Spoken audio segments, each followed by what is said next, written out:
Good evening, everyone, and welcome to another edition of our Justice and Pieces guest speaker series. Today, we're joined by Erin Durant. She's a trial lawyer, investigator, mediator, arbitrator, and a lot more there, and has her own practice, uh, Durant Barristers. So, I mean, that's probably nice to hear as well. I know with your own practice, I know it's been a journey to get there. So maybe we could start with that. And Erin, maybe you could tell us, no, first of all, thank you for joining us. Um, how you got into law in the first place, and maybe from there what led you to having your own practice now, and the journey along the way. Sure. And thank you so much for having me. It's really great to connect with a new person and get the story out there a little bit to your audience. So I come from a very small town in Ontario, Prescott, which is near Brockville. And if you don't know either of those places, between Ottawa and Kingston on the 401, you've probably driven by them. And no one in my family was a lawyer. No one in my immediate family had even went to university. I was the first to go to university out of my immediate family. So I took an undergraduate degree in history. At the time, I was going back and forth between maybe going to law school, maybe going to teachers college, because there's not much else to do with a degree in history. And at the time, there was a very big market issue with teachers. There were far too many teachers in Ontario. New teachers weren't getting jobs. So I decided law seemed like a safer bet financially. I wrote the LSAT, did relatively mediocre at that, but my undergraduate marks were good enough to get me into a few different law schools. I ended up going to Queen's for law school rather than some of the others, primarily because of the cost. Back in those days, Queen's, University of Ottawa, Windsor, Western were the more affordable law schools.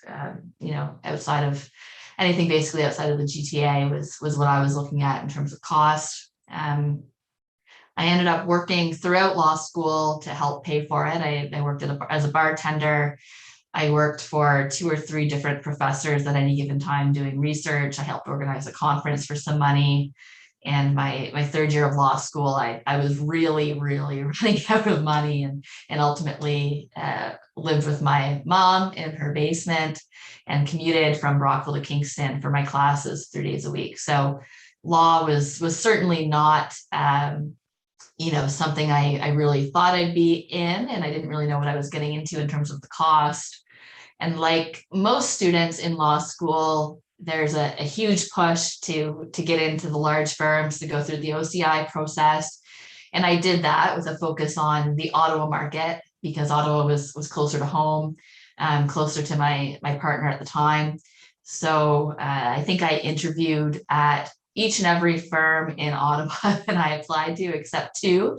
And I remember the two to this day that didn't interview me. And what I was really looking for at the time was a smaller law firm or a mid-sized regional law firm. And the only offer I got right at 8 o'clock at call day was from BLG, which was at the time the biggest law firm in Canada.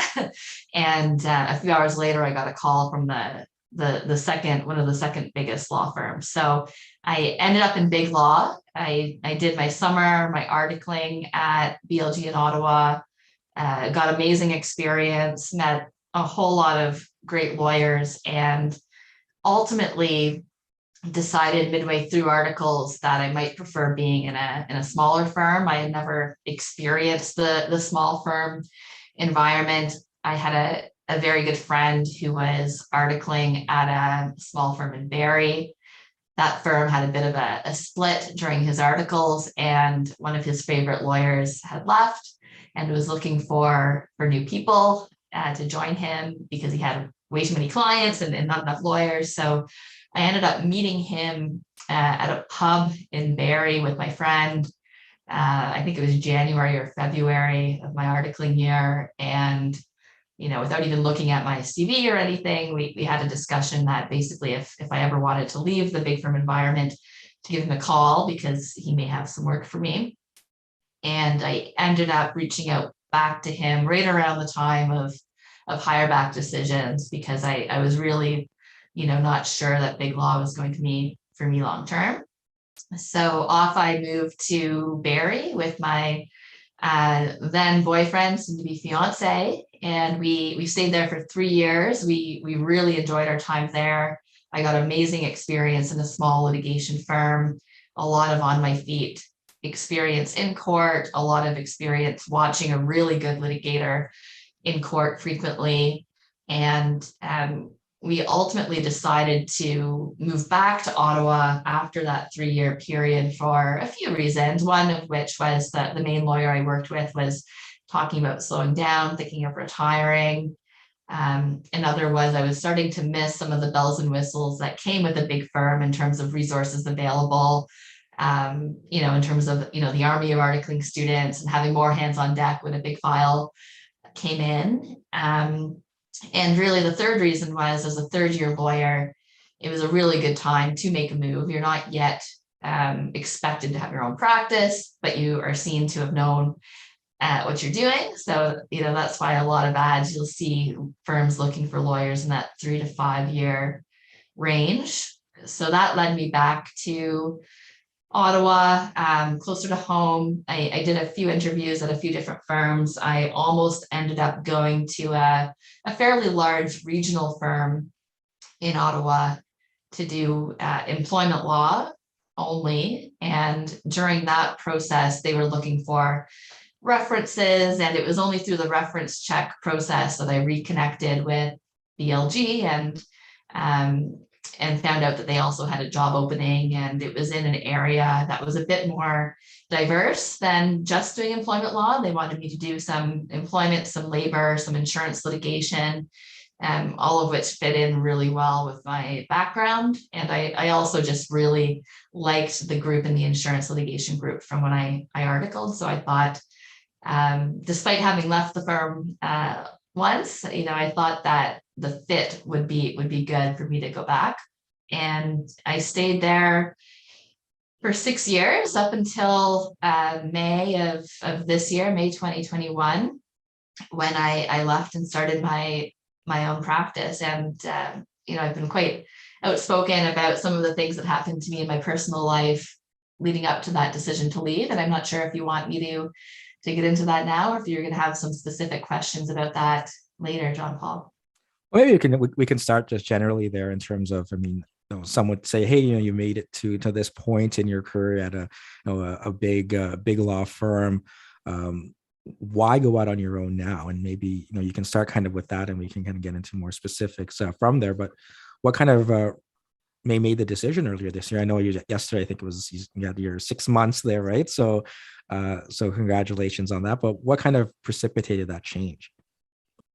Yeah, so it's been weird, and I actually just finished writing a short ebook on this subject that will be available in the next 2 or 3 weeks before Christmas. But I think over time at the firm I was at, I was developing an increasing sense of cynicism. And when you learn about burnout and read about burnout, cynicism is one of the things that happens. And it's a general unhappiness about your work and about everything. And I really became a really grumpy, complaining human. And I'd say it started well before the pandemic, probably early 2019.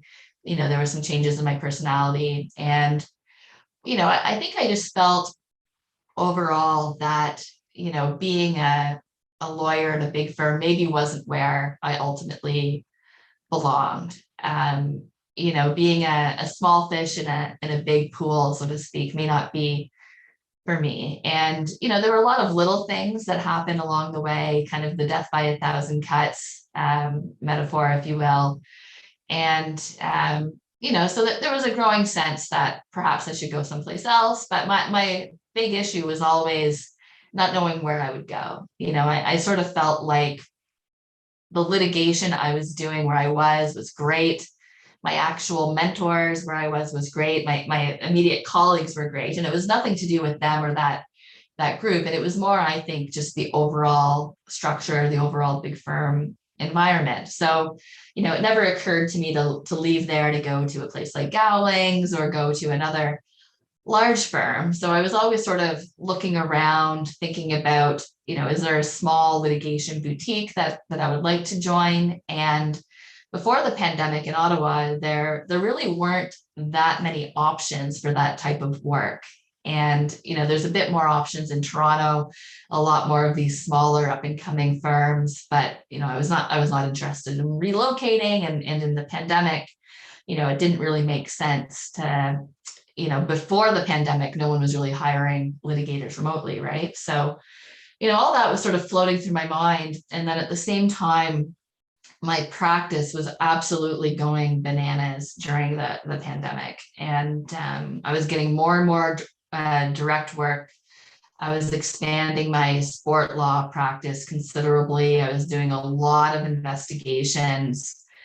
Um, I have a fairly large institutional client that was sending me more and more work. And, I was spending so much energy just trying to make sure there was enough support for my practice within the big firm that it never occurred to me as I was going through it that I should just up and leave and start my own business. So in early 2021, first week of January, I returned from my time off about the Christmas holidays, looked at my schedule, everything I was supposed to accomplish, and just got so overwhelmed that I literally one day ended up, sitting at my desk shaking, crying. I would come to learn it was an anxiety attack to the extreme.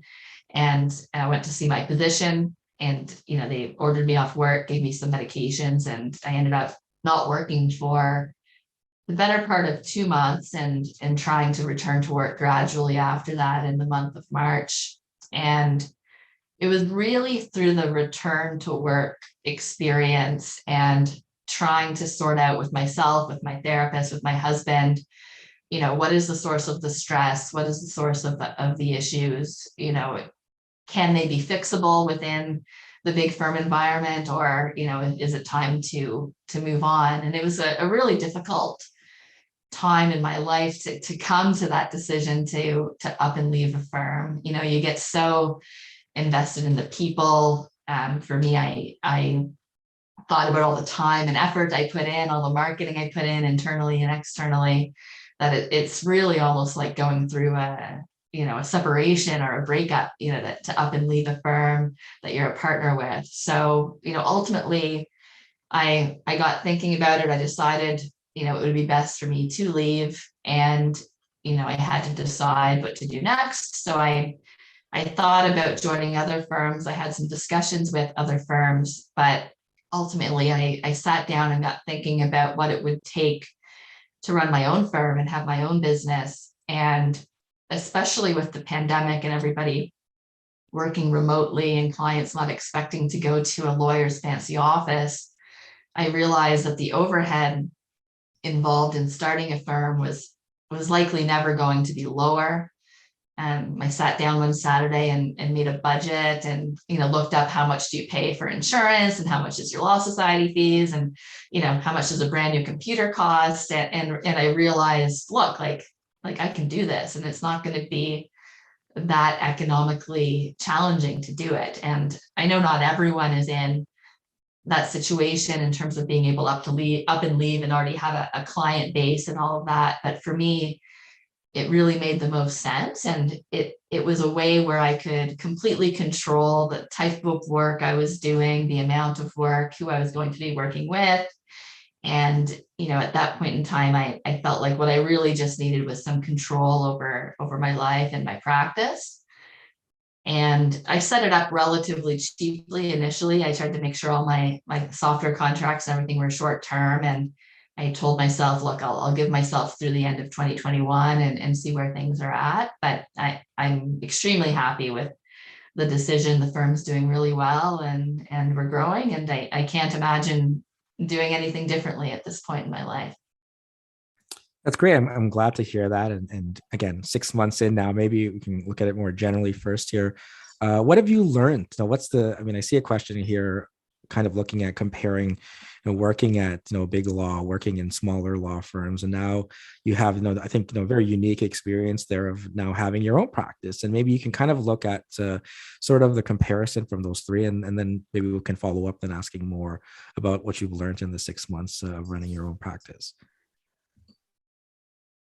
The main thing I've learned and that surprised me is how much more supported and how much more access to resources I feel like I have now in my own practice than I ever did at the biggest firm in the country. And it's sort of shocking to say that out loud, but when you have your own business and your own firm, you're able to set it up exactly how you need it. So, my billing program is set up exactly so that it meets all the criteria of my biggest client in terms of how they review their bills and how they want things to look. I've always needed a high level of administrative support in terms of keeping me organized, giving me reminders, setting the agenda. And at a large firm, you're sharing your legal assistant, you're sharing your law clerk, and those people are torn in many different directions. So just being able to hire Wanda, my law clerk, who has 30 years experience, to just run my life for me has been a game changer. I'm no longer staying up at night worrying about things getting missed or falling through the cracks. And I don't have to worry about if I open up a file, will what I'm looking for be in the file. Everything's just done, and it's done the way that I like it. It's done the way that she knows how to do it. And I actually worked with her at the very first firm that I was at in Barrie. So when I opened up my new place, she was a person that I just really wanted to have. I was able to make the decision to hire an associate to work just with me. And again, the associate has her own work too that she's bringing in, which has been great to see her grow and develop. But again, I don't have to share her with an entire department of lawyers. And, I can also set the lifestyle now that we don't have a very big overhead, that we all work remotely. It's not like we need to work, 10, 11, 12 hours a day to make sure we're covering the firm's expenses. If I work and bill 4 hours a day, I can match the income that I was earning at the large firm. So, I think that's been most of the positive revelations, that you don't need to be in one of these giant places to feel well supported, and you can actually build something that you really need and will work for your practice in an alternate environment. So that's been a lot of what I've learned. And I guess the other part, and I really didn't see this when I was in the large firm environment, because big firm lawyers tend to only talk to other big firm lawyers and they get sucked into their own firms. But there's this phenomenal network of solo lawyers, small firm lawyers, up and coming boutiques, that even though they work independently, they communicate all the time, they help each other out. So I was a bit worried when I left and moved into at first a solo practice and now a small practice, that I'd feel disconnected from my community and I wouldn't have as much of a social outlet. But I've actually found it to be the opposite. I've met so many people that I don't think I would have encountered otherwise, who have offered to help me out, with the small practice, with some of the practice management issues, and also just to have each other's back if there's an issue with a file that you don't really know how to handle on your own. You can brainstorm with folks. So yeah, those are the two things I've learned in the 6 months. Yeah. So on that, I mean, one of the things I stress to students is to network, find mentors, even while they're still students, but certainly after they go out and start practicing wherever, right? I mean, you naturally have, the second years can lean on the third years can lean on the articling students and so far up, and then even down, right? I mean, all the way to high school students can reach out to, university students and so forth. So what can you share? I mean, I know you have this really innovative feature there on your website about, just connecting, right, with yourself, and how has that gone? And what else can you share about, networking? Because I mean, I think at least 5 other people who have been on here were mentioning you. So I was like, I better reach out at some point here before, you're too busy. And I'm glad, we were able to make this work. But What can you share in terms of that experience there? Because for some that's something that they might think is missing, right? Being on your own, you're kind of isolated Mhm. versus being in a big firm where you could walk down the hall and come into contact with 20 different lawyers. You can run something by. Yeah. And I think I can't underestimate the importance of networking early in your career. And I did it a bit later than most. In law school, I was very, very focused on my studies, very focused on having to make money. And, I didn't live in Kingston for part of it. So I didn't network much in law school. So if people haven't networked much in school, don't worry about it. You can start late. But from the moment I got into legal practice at the small firm in Barrie, the main lawyer there was a very good networker. He had networked over the course of his career. He was involved in charitable organizations. He connected with solicitors as a litigator to get referrals that way. He was involved in organizations like the Advocate Society and other legal professional organizations. I don't think he ever intentionally missed a party with other lawyers involved. So, from the early days, we were all encouraged to write articles and to get out and speak and to go to conferences and attend professional organization meetings and to volunteer for those organizations. So that's what I did. The main organization I initially got involved with was the Advocate Society. And I got on their Young Lawyers Committee, and I took a very active role there. I organized local social events. I helped found their Keeping Tabs publication, and I was the editor for that for a few years, and that allowed me to meet lawyers from across the province in different practice areas as I was trying to bug people to write articles for me and cover events. And I continued that when I went to the big firm in terms of being very active externally to the firm. And that was something that not a lot of large firm lawyers were doing, especially at my level. It becomes very easy when you're at a large firm to just only network and get known inside the firm and avoid doing the external work because it's additional work. It's hours that are above and beyond the hours that you already have to do. And for me, the reason I was doing it was always so that I could get my own clients, drum up my own business, grow my name externally for those reasons, with the idea that if I could bring in business, I could eventually potentially become an equity partner at a large firm.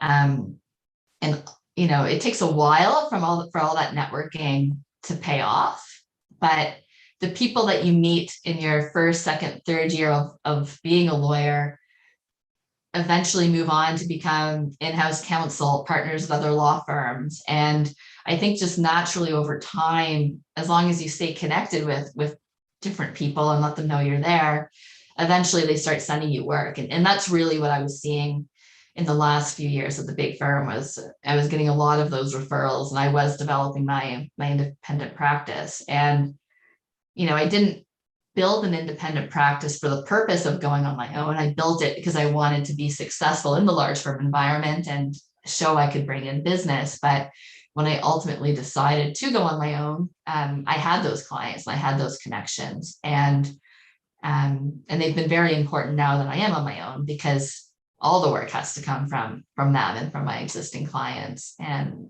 so yeah, networking's key. You mentioned the meetings and being able to set up a meeting with me. So that's just something I did early on, to remain social during the pandemic. I'm a social person. I like to connect with people. You never know, even if it's a junior lawyer you're connecting with, you never know if they end up being in-house and need, to hire an external lawyer one day, or they end up having trouble in a file and they want to hire me to help. So what I do is I use an app called Calendly, which links with my Outlook account. And I have it set up so that these first time meetings can be booked any Monday or Friday.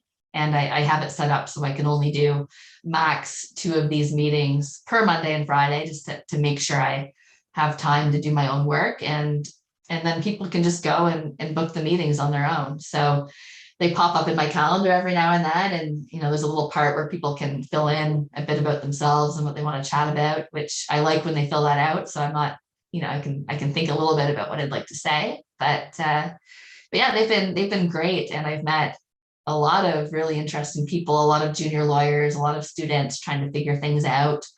Um, a lot of lawyers who have read about my experience with burnout and mental health issues who, want to ask confidential questions about that, or, have problems with, how do I raise this with my firm? Do I have pointers about that, and asking me for resources, which I'm always happy to chat about. So it's been a fabulous way to connect. Yeah, I mean, since you just brought that up there, I think maybe it's really important to know at whatever stage in your legal career. I mean, I think we're certainly doing a little bit better than we were years ago, but that's no only in small steps. And I think perhaps maybe you can share, some of those resources or anything in terms of coping with that. I mean, there's a lot of, especially on junior lawyers coming in, or even earlier in that, with long billable hours and that model of, you essentially eat what you kill, right? So what can you share kind of from your experience and in those discussions that you do have there about kind of taking care of your mental health and avoiding burnout? Yeah. So, it's odd to give advice on this because I was so terrible at it for, the first 9 years of my career. I was always a bit of a workaholic. Um, I was very, very motivated by my work, very connected to my work.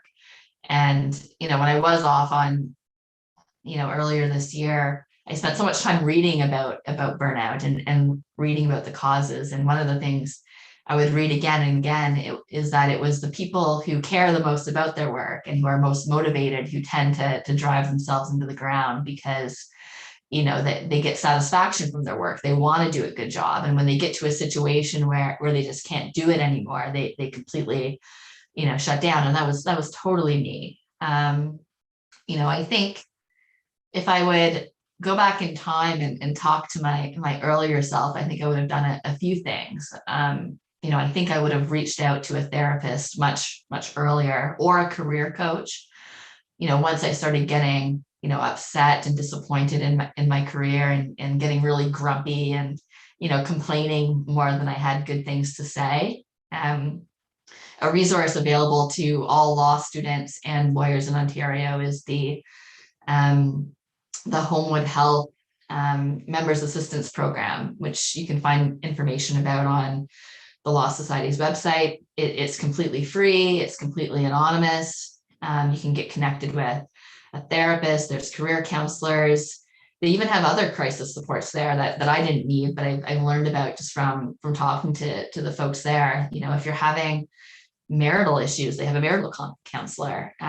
If you lose a member of your family, they can connect you to grief counseling. So that's a phenomenal program that doesn't cost anything. And that's the program I ultimately ended up connecting with and working with a great therapist there, starting in January, February sometime, once I was off work. So those resources are amazing. The other thing that I've learned through being so outspoken about my experience and what I'm going through, and sharing on LinkedIn my initial story about having my mental health issues, was that there are so many people in the profession that have gone through this or are going through it at any given time. We're really not a very healthy profession. I think especially in big law, and I think other areas of practice that are isolating. I know criminal defense lawyers are often, victims of secondary trauma from some of the things that they see every day. And they also tend to work in isolating environments. Family lawyers that deal with high conflict cases are another example. So, lawyers have a above average likelihood to have substance abuse issues. So another thing that the Members Assistance Program has is a peer support network where, you can get connected with a lawyer who has gone through similar experiences. So they're not a therapist for you, but they're somebody that you can talk openly with and get their experiences from.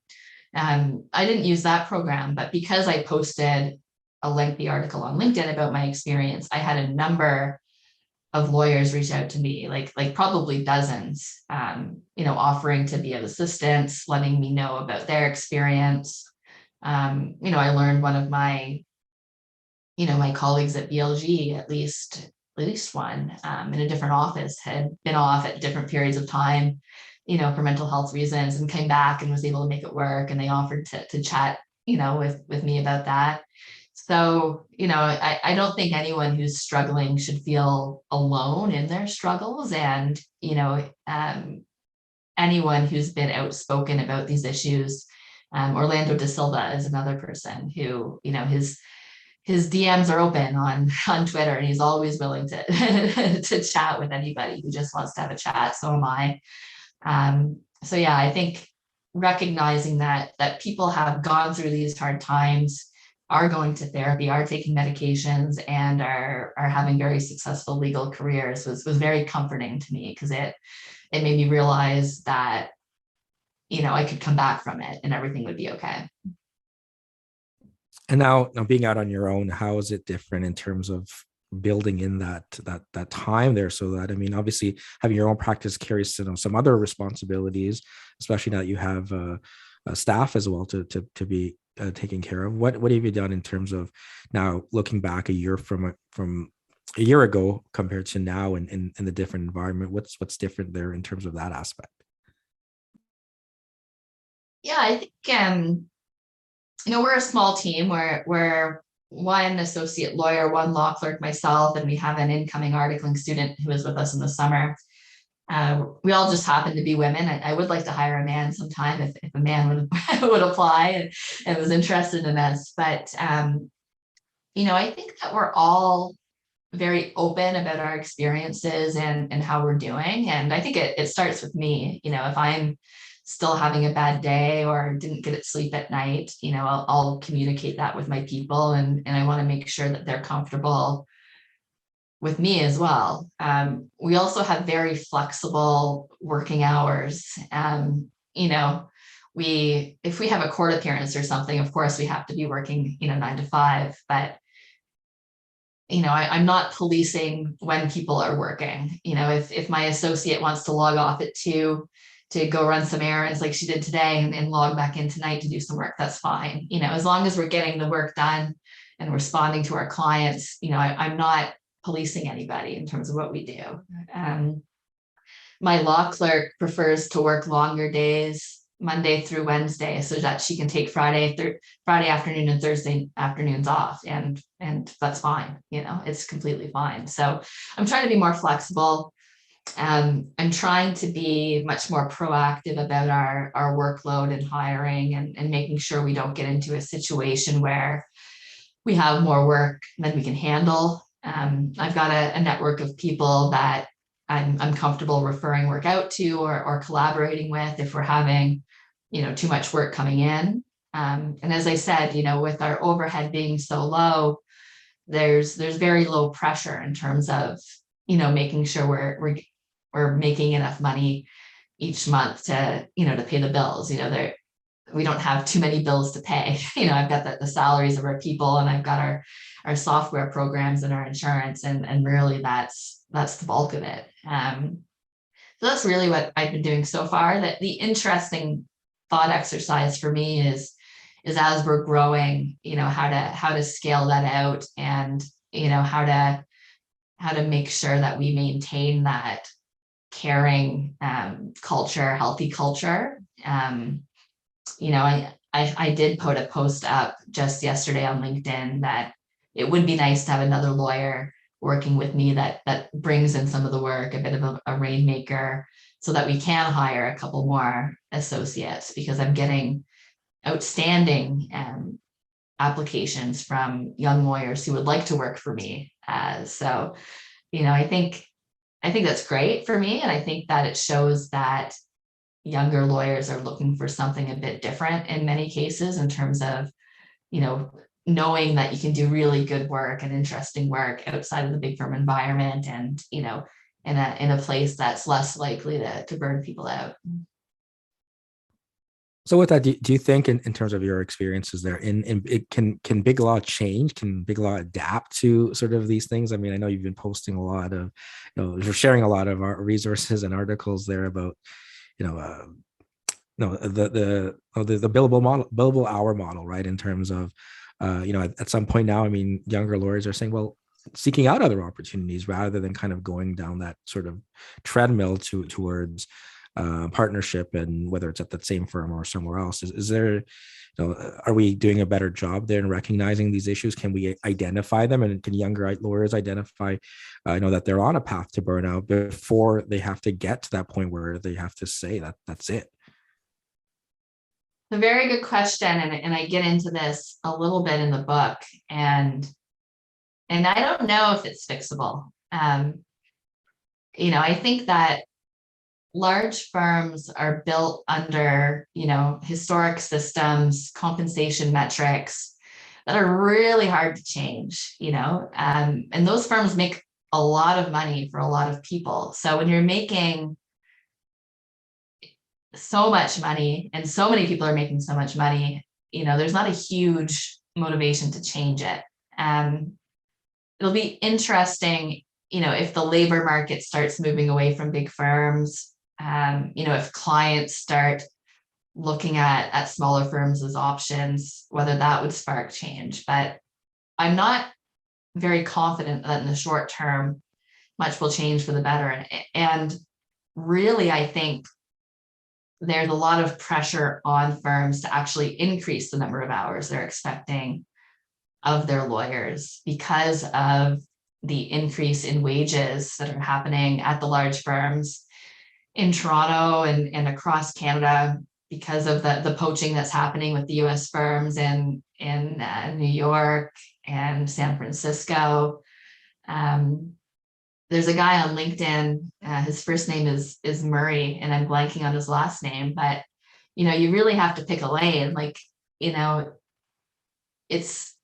it's impossible, I think, for young lawyers at big firms to demand to be paid more money and bigger bonuses like they do in the US, but at the same time want to work fewer hours and have a better work environment. Because, with the hours that, with the overhead that those firms have, with the number of salaries they have to pay, in order to pay more, you probably have to work more as well. So I don't know. I do have hope that there are a lot of good people in these big law firms that are thinking about these issues. And it does seem like during the pandemic, mental health and wellness has certainly been higher on the radar.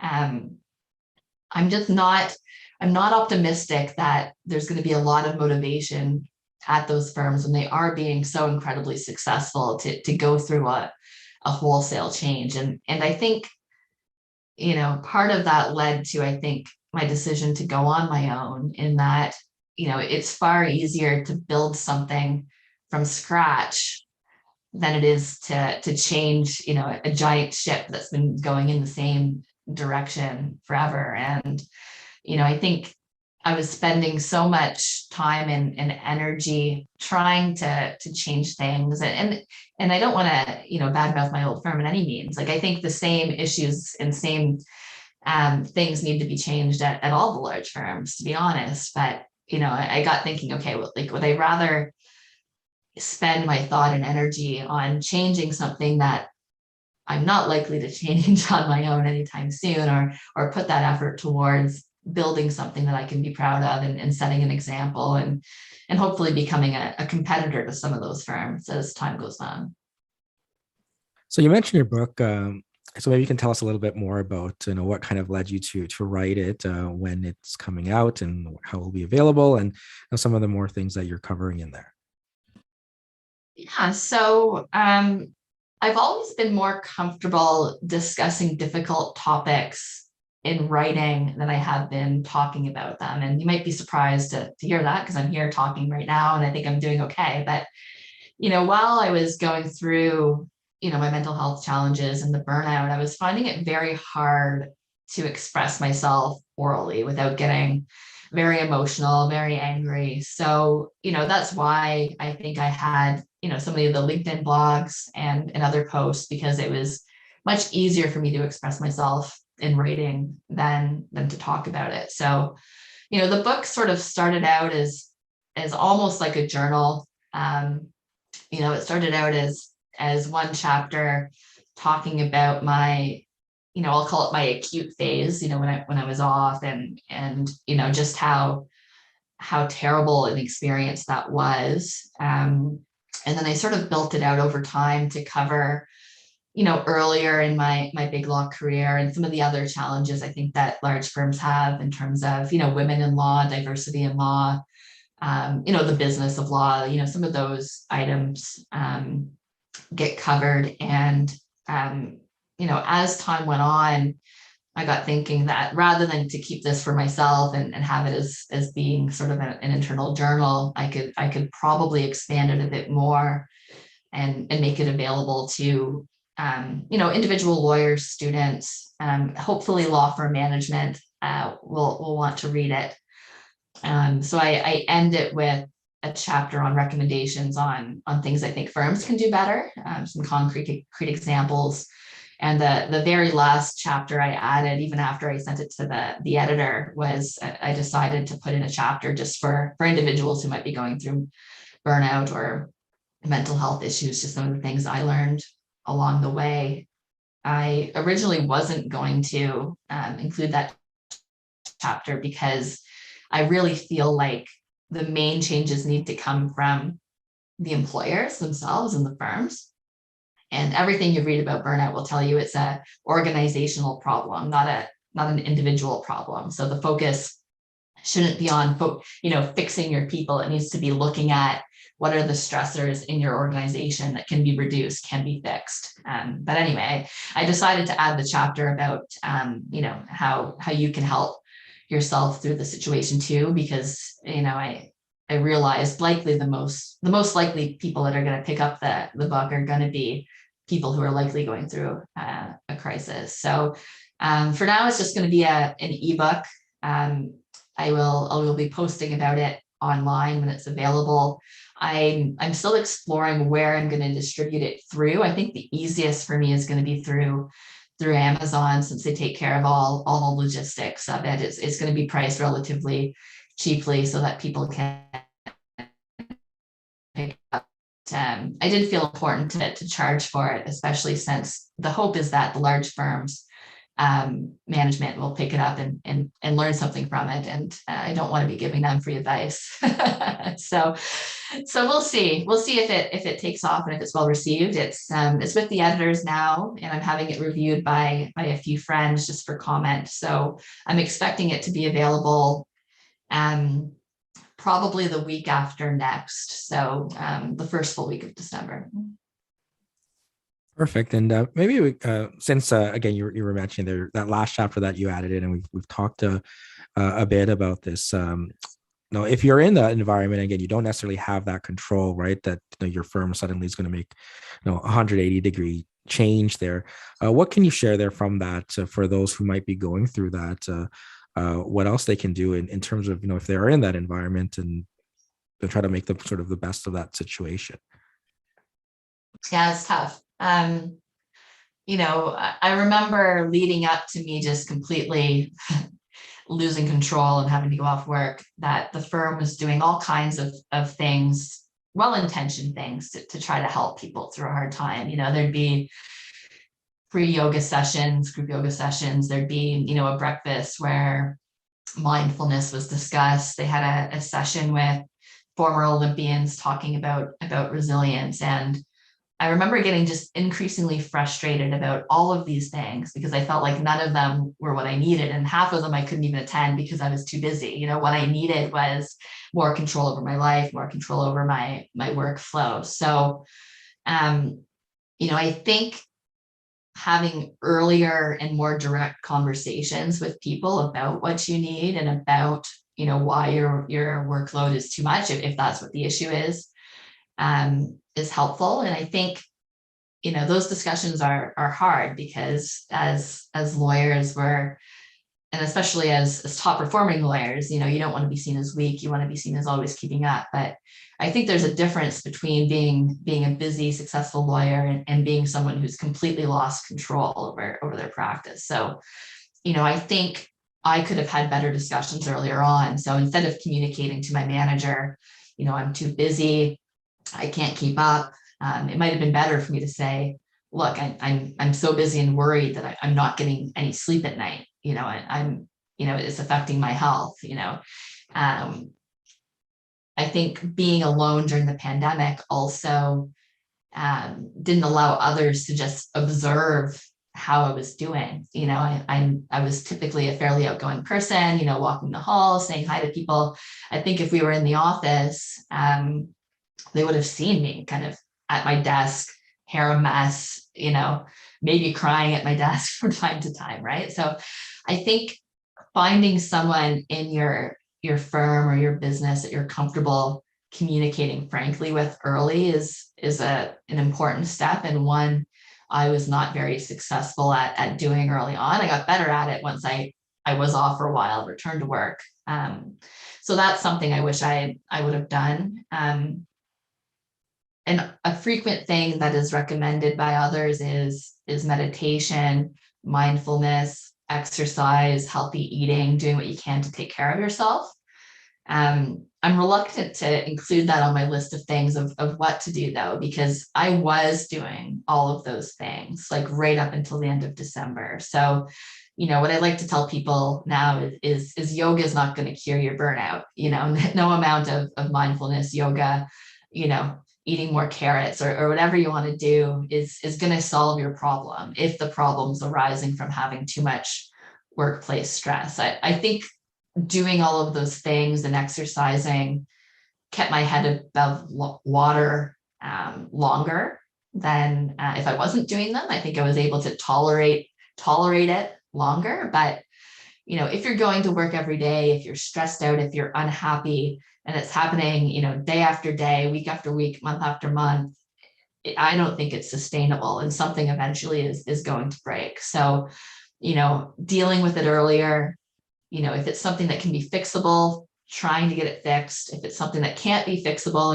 and you're not as lucky as me and can just up and leave with your clients, working with a career coach through the members assistance program, talking to people outside of the firm about other opportunities and deciding to move on, I think is a good thing for a lot of people. There was an article posted somewhere, I might have reshared it on LinkedIn, about how quitting is not failure in some situations. I think we're all taught to soldier on, to be resilient, to show grit and to work through our troubles at work. But sometimes the best thing you can possibly do for your career is to quit and to take it in another direction. And that certainly happened for me. Since I've left, my practice has continued to grow.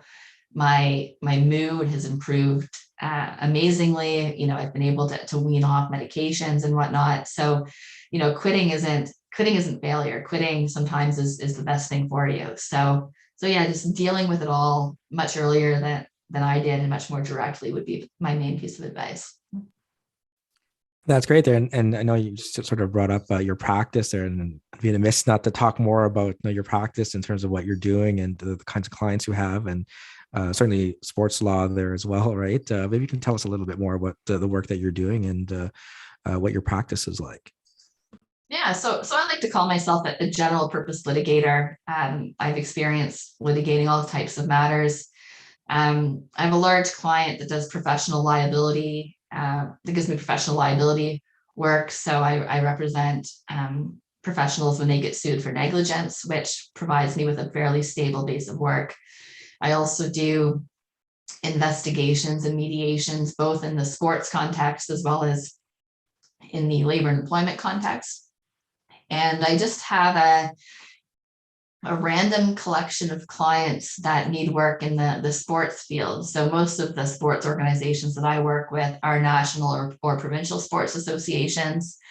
I'm a former competitive athlete in the sport of softball. So it fits in well with my background. And me being a woman also fits in well with what's going on right now in amateur sport, and there being a bit of an uprising by athletes in terms of reporting historic abuse, ongoing abuse in sport, harassment, sexual harassment. Unfortunately, it seems like most of these cases seem to be young, vulnerable woman athlete and an older male coach. And, it's nice for those athletes to have an investigator talking to them who is a woman who they're a bit more comfortable with. So I'm getting a lot of work in that area, and also doing some litigation in the sports realm. So I've done anti-doping cases for athletes who are contesting um, being found to have a banned substance in their system.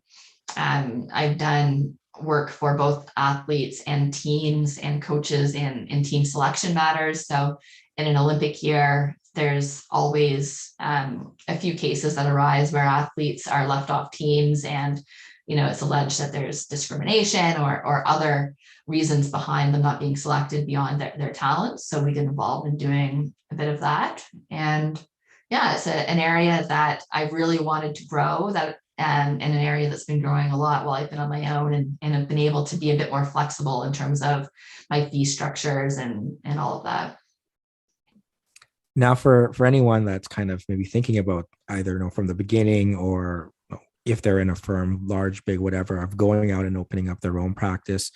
I know you shared sort of what you've learned in the 6 months. What can you share for others in terms of that, making that decision first of all, and what are the things that if you were to go 6 months and a day or 2 days, I guess, behind in time, of anything you would do any differently with the knowledge that you have now? What would you share? I myself would have done anything differently. I think the best decision I made was hiring a freelance bookkeeper to take care of that aspect of it. Reconciling the trust account, doing the books. That's not something I want to spend time doing, and not something I really have much of an idea of how to do. I need to be familiar with the regulations to be able to supervise the bookkeeper. So getting some freelance help, I think, is a plus. The one resource that I consulted that I found really helpful is the Law Society of Ontario has a whole section on their website about starting a new firm and what you should do. And it has a pretty lengthy PDF document kind of outlining step by step what you need. And I consulted that and used it largely as my guide. I also reached out to other small firm owners to see, what are you using for billing software? What are you using for document management, and just getting some ideas there. There's also consultants that will do a lot of that preliminary work for you. I didn't use those because, I'm fairly tech savvy. I kind of like some of the admin stuff. Like I really liked helping design the website and all that. But, there's people out there who will basically do all that setup stuff for you. You have to help them and give them direction. But if you have some money and want to pay someone to do it, you can pay someone to do it. And for young lawyers who want to do it right out of law school, you're going to be in a different situation than I was, obviously. I was very fortunate in that I was basically lifting up a practice and moving it rather than having to find clients. So if you are going to run your own business, right from day one, right outside of school, you're going to have a plan about where you're going to get the work from, and what your business model is going to be. And, there are career coaches and business coaches who can help you with that. One thing you might consider doing if you're brand new and you might be thinking, God, who's going to hire me? I don't really know what I'm doing yet. There are skills that you have. And it might be that instead of marketing yourself to clients, you might want to market yourself to small firms. If you have any extra work, or you need some research done, or you need a motion drafted, if you're just too busy, feel free to hire me on a case-by-case basis. I know quite a few young lawyers who've had some success doing it that way. So yeah, I think the biggest thing is going to be, you have to figure out where the money's going to come from. And, for me, that was the easy part because I had the work, and it was just setting up the systems around it. I think, for others who are starting from ground zero, it's going to be much harder, but it's definitely doable. And I think connecting with another small firm lawyer who's done it is probably the way to go. And one of the unique things, obviously, starting in the last 6 months is, you're in the middle of the pandemic. You don't have this comparison of, what was it like before with my practice, and doing things differently, like having to shift gears. Do you have any idea? I think, as things slowly come back to, more in-person things being done, or courts eventually are going to be more in person. Some of it obviously will retain the remote feel, but and do you have any plans of kind of changing how you sort of established your setup there with, your different team members there, and or are you thinking you might have to kind of have, the brick and mortars, and, with that, all the expenses that come with it, or have you sort of given thought to that yet? Oh, I'm in Ottawa. My associates in Toronto. My law clerk's in Barrie. So we're certainly not going to open three bricks and mortar offices. My associate currently has a work share space that we pay for, where she can go in if she just wants to get out of her small apartment every now and then and have a different change of scenery. That's very inexpensive. I do rent office space from another small firm in town for when I want to get out of the house and ignore the dogs, or potentially host a client. But I have yet to have a client want to come see me. And, my clients all just want to hop on a Zoom. It seems like nobody wants to physically drive and see their lawyer, and I don't think I blame them. So, um, I've thought about, once things open up a bit more, once court is in person, once discoveries are in person, that it might be convenient for me to have a space downtown, but I don't know if I need a traditional space with, a dedicated office just for our firm, or whether, some of these chambers that have popped up where you can, be part of the chambers and share the space, but at a relatively low cost, might be the way to go. So right now I have no plans to get into expensive office space, but if the commercial real estate market keeps going further and further down and it becomes affordable, I might think about it when things open up a bit more.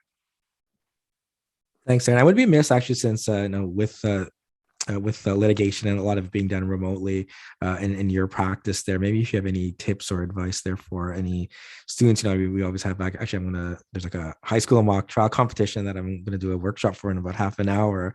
So maybe even just for me here, any tips there on how to kind of take that in-person approach and now transport it into Zoom and Teams and all this software? What have you learned from doing that, and what can you share for young practitioners about the remote era of trial advocacy? Yeah, it's different. It's really different. And I think it gives some advantages to younger folks who are good with technology and know how to do the screen share. And, it seems odd to say, but, early in the pandemic, I know senior lawyers who basically had junior lawyers come with them to hearings just so that they could, mute and unmute the Zoom. I think we're a bit beyond that now, but it's different. And one thing I've been doing is, because everything's on Zoom, the courts are more frequently streaming court cases that are happening right now. So I have a big trial coming up January, February, March. It's mostly going to be on Zoom. And I've been trying to pop in and watch a lot of these remote hearings that other people are doing, just to see how they do it. And I've been talking to other lawyers just to talk about the logistics, like, how many screens do you have set up? How are you sharing documents with a witness? Are you just relying on the screen share, or do you make sure the witness also has a second screen with a full database of documents so they can pull it up? When you're in court and you're cross-examining a witness on a document, you would typically give them the document, and they'd have an opportunity to look not just at the little section that you have zoomed in on the Zoom, but they could look at the whole page to see if you're about to trick them on something, for example. So there's a lot of things where I think everyone's working their way through. I think the main thing is getting on early, making sure your audio, your video is working clearly, having a backup plan for when your internet, goes down, knowing how to call in so you have the phone audio at times. And I think just recognizing that something's always going to go wrong, and to not stress over it. I've yet to have a Zoom court appearance where absolutely everything worked perfectly the whole time. There's always going to be somebody with a dog barking, somebody with a microphone that starts making them sound like Darth Vader. There's always something. So just not getting stressed out when it happens, and just sort of rolling with the punches, kind of like the lawyer cat guy, and how he had this cat filter on, and ultimately just decided, I will continue as a cat. Like I don't know if I would have been that calm in the circumstances to just carry on, but it's kind of what we all have to do. Yeah, I'm always curious. I wonder, like, if business became booming as a result of that meme. There, I'm sure, in the end, reap the benefits of that. I So, think Erin, so. thank you so much for joining us here. And I think everyone learned such a lot of information, very valuable insights there. And again, want to continue to wish you the best as your next 6 months, and 6 months after that, and so forth there with your own practice. I know you shared quite a lot of advice there, but I'm wondering maybe if you can end with some final words of wisdom for any students that are listening, looking to get into the profession, making that transition from being a student and starting practice. Anything you can share to wrap up, and thanks again for joining us.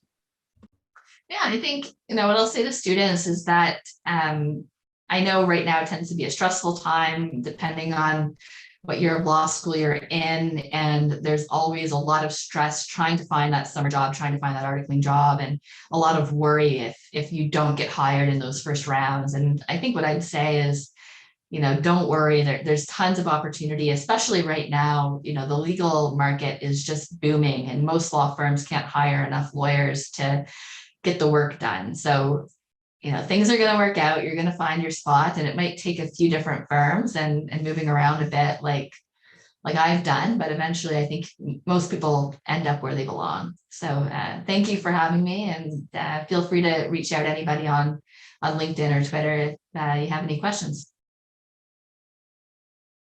Perfect. So thanks once again, and thanks for everyone for tuning in, and take care. Stay safe.